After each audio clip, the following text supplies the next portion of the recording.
بەڕێز بیلال کوتیک سەرۆکی شاندی بازرگانی تورکیا بۆ کوردستان کە ئێستا لە هەولێرن. بەڕێز بیلال زۆر سپاس بۆ ئامادەبوونت لەگەڵ کوردستان 24. ئامانجی ئەم سەردانەی شاندەکەتان بۆ هەرێمی کوردستان و بەڕێوەچوونی دیداری بازرگانی چییە لە هەولێر؟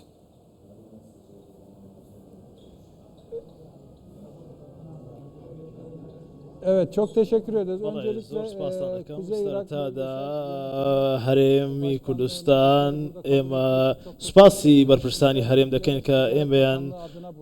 wargirder kanu miwandariyan kirdin ema lerada لڕێگای بەناوی تورکیاوە لە هەولێرین سڵاوی سەرۆکەمان هێناوە بۆ ئێوە 150,000 هەناردەکاری تورکیامان هەیە کۆمپانیان و کار دەکەن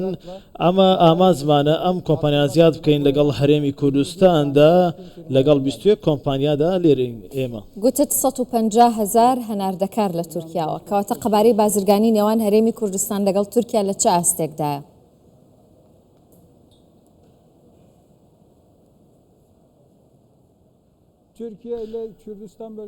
لە نێوان تورکیا و هەرێمی کوردستاندا پەیوەندی ئابوووریەکانی لەگەڵ 2024دا 18 ملیارد دۆلاری گەیشتۆ 18 ملیارد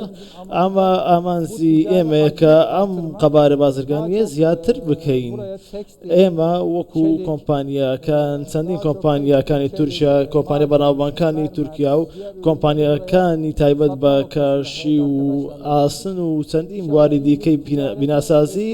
ئەمە هیوادارین ئەمە بێتە هۆی کارکردنی زیاترمان. چی هۆکارە بۆ ئەوەی کە بەم قەبارە گەورەیە بازرگانی و جومژۆڵی بازرگانی هەبێت لەگەڵ هەرێمی کوردستان؟ ئایا هاوسنووریمانە لەگەڵ تورکیا یاخود چی هۆکارە بۆ ئەوە؟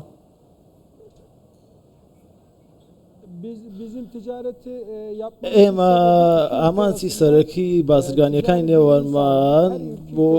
بەرەو پێشبردننی ئامانزەکەمان بۆ هەردوو وڵات ئەمە زۆر گرنگە و ئێمە وای بۆ دەچین کە هەردوو وڵات لەمەدا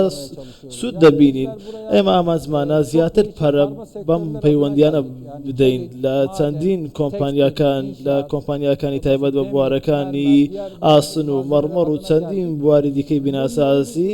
ئێمە لەگەڵ ئەمەدا لەگەڵ هەرێمی کوردستاندا ئامانزمانە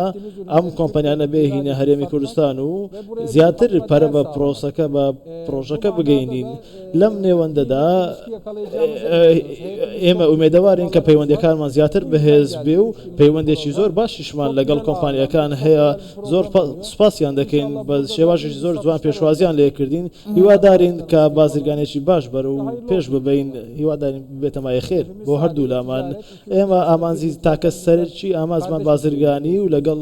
هەروەکو دۆستان لەگەڵ عێراق وڵاتێکی براین و دراوسین باشە ئەو وڵاتە دراوسەیە هیچ ئاسانکاریتان بۆ دەکات بۆ کۆمپانیاکان بۆ بازرگانەکانی تورکیا هاوکارن هەرێمی کوردستان لەگەڵتان؟ بەڵێ لێرەدا بەڵێ دەتوانم بڵێم کە یارمەتی دەدەن لەگەڵ ملحەقە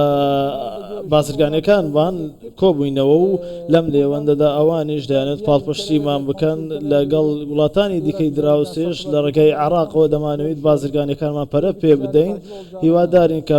زیاتر پەرە بسێنێتەوە. بەڕێز بیلال لەم سەردانەتاندا هیچ شلێک تێگەیشتنێک هیچ گرێبەستێک هەیە کە واژۆی بکەن؟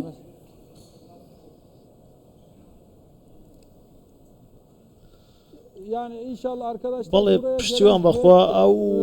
هەیئەتەی کە هاتوونەتە هەرێمی کوردستان لەلایەن کۆمپانیای زۆر گەورە لە هەرێمی کوردستان پێشوازیان لێکراوە و لە داهاتوودا لەم نێوەندەدا لەم کۆبنەوانەدا کۆبنەوە ئەنجام دەدەن پشتیوان بەخوا کە گرێبەستی نوێ ڕوو بدەن گرێبەستی نوێ بێتە ئارەوە لە نێوان کۆمپانیاکانی ئێرە و تورکیادا ومێدی ئێمەش ئەمەیە پاڵپشتیشی لێ دەکەین بەڕاستی چکە دەزانن کۆمپانیاکان سەرجەمیان متمانە پێکراون بە ناوی ئێمەوە هاتوونە هەرێمی کوردستان ومێدەوارم کە بازرگانێکی زۆر باش دەبێت. بەڕێز بیلال دەمەوێت پرسیارە بکەم هەرێمی کوردستان تەنیا بەکاربەرە یاخود ئێمەش هیچ کاڵایەکمان هەیە کە هاوردێ بکەین بۆ وڵاتی تورکیا؟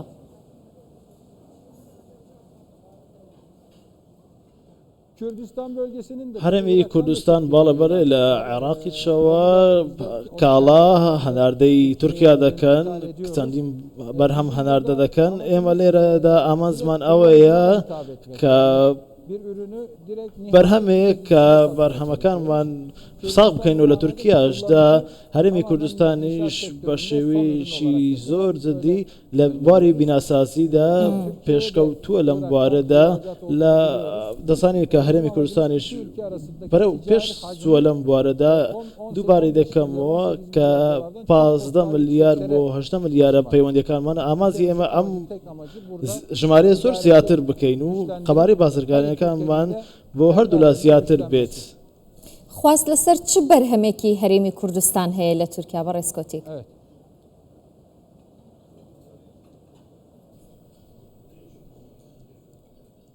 Şimdi bizim هەروەکو دەزان ئێستا بە تایبەتی لە بوارەکانی پیشزازی ئاسن و ئەو مادانەنە بواری معدن و ئاسن و بوارەکانی پیشزازی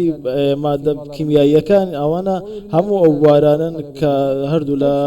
ئاڵگۆڕی دەکەنە نێوانیاندا و ئێمە کۆمپانیای زۆر بێزیشمان هەیە لەم بوارانەدا هەروەکو دەزانن بەرهەمەکانیکان زۆر باشن ئومێدەوارین کە بە ژمارەیەکی زۆر کە ئەم بەرهەمانە ساغ بکەینەوە لە هەرێمی کوردستان دووبارە دێکەمەوە بابەتەکانی ئاسن و معدن و بەرد و چەندین بابەتی دیکە کە لە نێوان هەردوو لە هەناردە هاوردە دەکرێت چەندین بواری دیکە هەن کە لەم بوارەدا لە نێوانمان بازرگانی تێدا دەکەین. بەڵێ زۆر بەخێر بن بۆ هەرێمی کوردستان و سپاس کە میوانی کوردستان 24 بووی بەڕێز بیلال کۆتیک سەرۆکی شاندی بازرگانی تورکیا بۆ هەرێمی کوردستان. زۆر سپاسان دەکەن ئێمەش زۆر سپاسی ئێوە دەکەین کە پێشوازیتان لێکرد سوپاسی هەرێمی کوردستان دەکەین کە زۆر بە جوانی پێشوازیان لێکرد سوپاسی سەرۆکایەتی یەک بێک سوپاسیان دەکەم زۆر بە جوانی پێشوازیمان لێکرا بەڕێز بازرگانی وەزیری بازرگانیمان و سەرۆک کۆمارمان هەموو تیمەکانمان سڵاوی ئێوەمان ئەوانمان بۆ ئێوە هێناوە سوپاسین بێتەمای خێر بۆ هەردوولاوان زۆر سپاس زۆر بەخێر بێت.